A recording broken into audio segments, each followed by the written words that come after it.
যারা দাড়ি কাটেন তারা আপনি আপনার রসুলের প্রতিদিন অপমান করেন, আপনি আপনার ধর্মের অপমান করেন, আপনি আপনার ধর্মের অপমান করেন। আপনি একথা স্পষ্ট বুঝাইতে চাচ্ছেন আমার ধর্ম আমার পছন্দ না, আমার রসুল আমার পছন্দ না, আমার আল্লাহ আমার পছন্দ না, আমার ইসলাম আমার পছন্দ না। আমারে আল্লাহ কেন পাঠাইলেন, মুসলমান বানাইলেন, আমারে কেন রসুলের উম্মত বানাইলেন? আমি লজ্জিত, এই জন্য আমি দাড়ি কাটতেছি। এই ছাড়া আর কোনো যুক্তি নাই। নাই তো পৃথিবীর, আমি প্রতিদিন বলি, পৃথিবীর কোন দার্শনিক পণ্ডিত, আরে মিয়া কোন কাফের বেঈমান, আজকে পর্যন্ত কোন গবেষক বুদ্ধিজীবী পণ্ডিত কোন বেঈমানে পর্যন্ত প্রমাণ করতে পারে নাই যে দাড়িবিহীন চেহারা সুন্দর। এটার উপরে একটা যুক্তি, একটা কোনো দলিল, একটা প্রমাণ, একটা গবেষণা, একটা তথ্য পৃথিবীর কোথাও নাই, কোন কাফেরের কাছে নাই, কোন বেঈমানের কাছেও নাই। বেটা আমি চ্যালেঞ্জ করলাম, কারো কাছে থাকলে আমারে জানাই যে এই যুক্তিতে বোঝা গেছে যে দাড়িওয়ালার চাইতে দাড়িবিহীন শেভ করা চেহারা সুন্দর। এটা তো একটা যুক্তি তো থাকতে হইব, বুঝেন নাই কথা? একটা পয়েন্ট দেখা যে এই পয়েন্টে এটা সুন্দর, একটা যুক্তি নাই, একটা যুক্তি নেই। শুধু শুধু শুধু শুধু আল্লাহকে অপমান করলো, রসুলকে অপমান করলো, নিজ ধর্মকে অপমান করলো, নিজের ধর্মের গলায় নিজে ছুরি দিল, নিজের পরিচয়ের উপরে নিজেকে বিসর্জন দিয়ে দিল। আস্তাগফিরুল্লাহ, আস্তাগফির।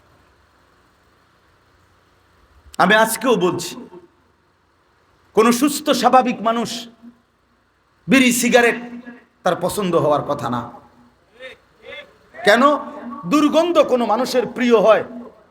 এটা যদি হয় তাহলে এই লোকটা তো সুস্থ না। পেশাব কারো কাছে প্রিয়, পেশাবের গন্ধ, পায়খানার গন্ধ কারো কাছে প্রিয়, এটা তো স্বাভাবিক মানুষ না। তো তাহলে বিড়ি সিগারেটের মধ্যে সুগ্রাণ, আতরের গ্রাণ না দুর্গন্ধ? তো দুর্গন্ধ তোমার কাছে প্রিয়, তুমি স্বাভাবিক মানুষ মিয়া? এ তো সুস্থ মানুষ না। কোন সুস্থ স্বাভাবিক মানুষ বিড়ি সিগারেট খাইতে পারে না, কারণ দুর্গন্ধ কোনো মানুষের প্রিয় হইতে পারে না, পছন্দনীয় বস্তু হইতে পারে না। মানুষকে সত্তাগতভাবে আল্লাহ তাআলা পরিচ্ছন্নতা, এটা মানুষের স্বভাবের মধ্যেই আল্লাহ দিয়েছেন। এই জন্য মানুষ নাকের ময়লা পরিষ্কার করে, মানুষ নখ বড় হইলে নখ কাটে, মানুষ নাভির নিচের পশম কাটে, বগলের পশম কাটে, মানুষের শরীরের মধ্যে পেশাব পায়খানা লাগলে পরিষ্কার করে, মানুষ দুর্গন্ধ লাগলে সেখান থেকে সরে যাইতে চেষ্টা করে, করে কিনা বলেন? কেন? এটা তার সৃষ্টিগত একটা স্বভাব। দুর্গন্ধ মানুষের প্রিয় হইতে পারে না, ময়লা নোংরা এটা মানুষের প্রিয় হইতে পারে না। কোন মানুষ যদি তার পাঞ্জাবি শার্ট জামায় সামান্য একটা ভাত খাইতে গিয়ে যদি তরকারির একটু ঝোলও পড়ে, বারবার এটা দেখে, মুছে, পানি দিয়ে ডলে, অর্থাৎ তার কাছে একটা অস্বস্তি লাগে যে একটা দাগ পড়ে গেছে, ওফো কি হইলো, এটা ধোয়া জামাটা নষ্ট হয়ে গেল, ইস্ত্রি করা শার্টটা নষ্ট হয়ে গেল। তাহলে বুঝাই গেল মানুষ স্বভাবগতভাবে নোংরা, অপরিচ্ছন্নতা পছন্দ করে না।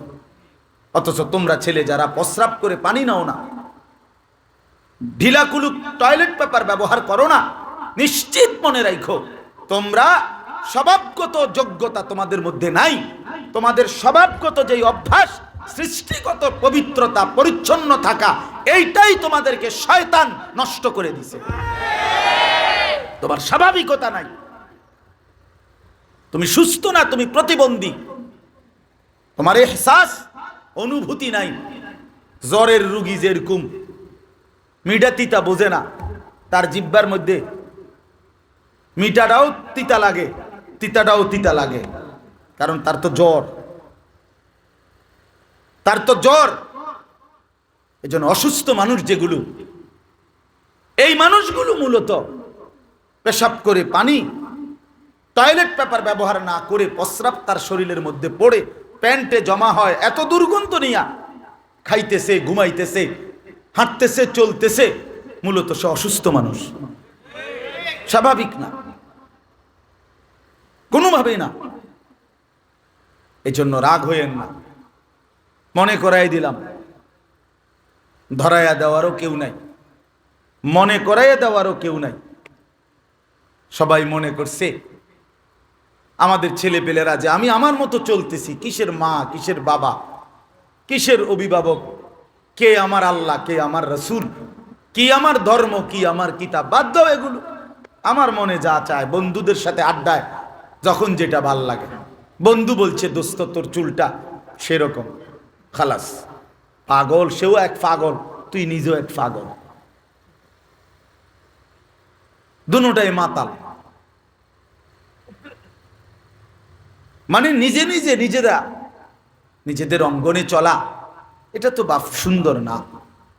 আল্লাহ আমাদেরকে বুঝার তৌফিক দান করেন। এজন্য আমি অনুরোধ করলাম বাবাদেরকে, ছেলেদেরকে, সবার কাছে, ভাই, ইসলামের মধ্যেই সৌন্দর্য, কোরআনের মধ্যেই সৌন্দর্য, প্রিয় নবী সাল্লাল্লাহু আলাইহি ওয়াসাল্লামের মধ্যেই সৌন্দর্য। তার চাইতে সুন্দর আল্লাহর এই সৃষ্টি জগতে আর কেউ নেই। রাসূলুল্লাহ সাল্লাল্লাহু আলাইহি সাল্লাম বলছেন, আল্লাহ তাআলা অর্ধেক সৌন্দর্য ইউসুফ আলাইহিস সালামকে দান করছেন, বাকি অর্ধেক সৌন্দর্য আল্লাহ গোটা সৃষ্টি জগৎকে দান করছেন। মুহাদ্দিসিনে কেরাম এই হাদিসের ব্যাখ্যায় লিখছেন যে আল্লাহ অর্ধেক সৌন্দর্য দিলেন ইউসুফকে, অর্ধেক সৌন্দর্য দিলেন গোটা সৃষ্টি জগৎকে, আর একা বন্ধু মুহাম্মদকে পুরা সৌন্দর্য সবটা দিয়েছেন।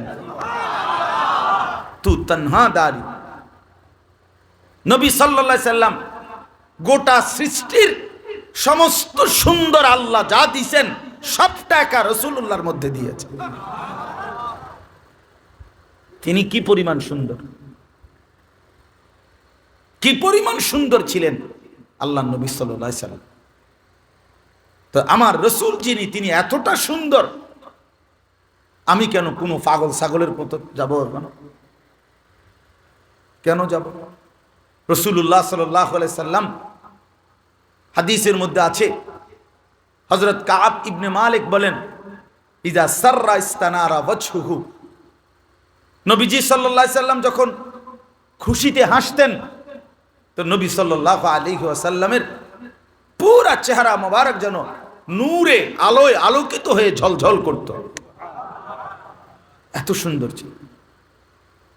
হযরত ওমর রাদিয়াল্লাহু তাআলা আনহু বলেন, জিবরাইল কোরআন নাজিল করলে নবীজির চেহারা মোবারকের দিকে তাকাইলে মনে হইতো এমন লাল হয়ে গেছে চেহারা, যে আনার চিপ্পা, আনারের দানা লাল লাল, এই সবগুলো চিপ্পা রসটা যেন রাসূলুল্লাহর চেহারা মোবারকে দিয়ে দেওয়া হয়েছে, এত সুন্দর হতো, এত লাল চেহারা ধারণ করতেন।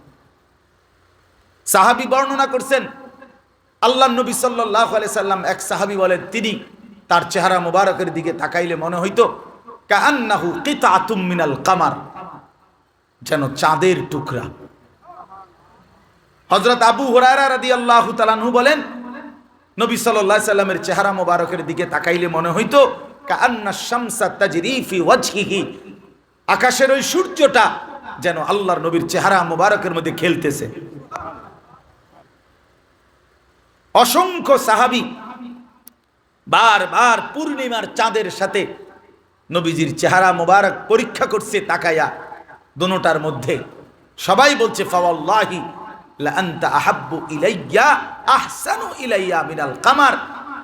সব সাহাবী বলছে, ইয়া রাসূলুল্লাহ, আল্লাহর কসম, পূর্ণিমার ওই চাঁদের চাইতে আপনি অনেক বেশি সুন্দর, আপনি সুন্দর। এতটা সুন্দর ছিলেন আল্লাহ নবী সাল্লাল্লাহু আলাইহি সাল্লাম। তার চেহারা, তার নাক, চোখ, তার দাড়ি, তার চুল, নবী সাল্লাল্লাহু আলাইহি সাল্লামের হাঁটা চলা, আমরা কিতাবে পড়ছি বহু সাহাবী রাসূলুল্লাহ সাল্লাল্লাহু আলাইহি সাল্লামের চেহারা মুবারকের দিকে তাকাইতেই পারতেন না, এমন সুন্দর পবিত্র চেহারা যে তাকাইয়ে থাকতে পারতেন না। এমন সাহাবীও আবার ছিল যারা সমস্ত দুঃখ, বেদনা, অস্থিরতা, পেরেশানি, এক হাবশী সাহাবী, কালো, উনি মাঝে মাঝে আয়েশা আল্লাহর নবীর সামনে বসতেন, একটু পরে উঠে চলে যেতেন, শুধু বইসা কিছুক্ষণ তাকাইতেন। তো নবীজি জিজ্ঞেস করছে, তুমি কিছু বলো না, আয়েশা বইসা চলে যাও, এমন কি করো তুমি আয়েশা আমার সামনে?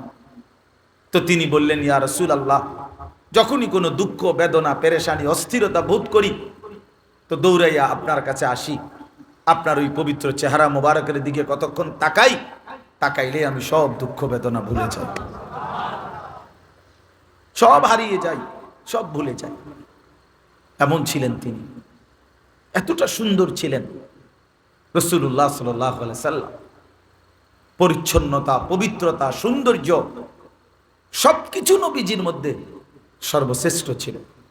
কাজেই যুবক, কার মতো সাজলা, কার মতো এই পোশাক, কোন বেঈমানের মতো প্যান্ট পরলা, কোন বেঈমানের মতো চুল কাটলা, একটাবারও ভাবলা না? তুমি ওই বেঈমানের বংশের লোক,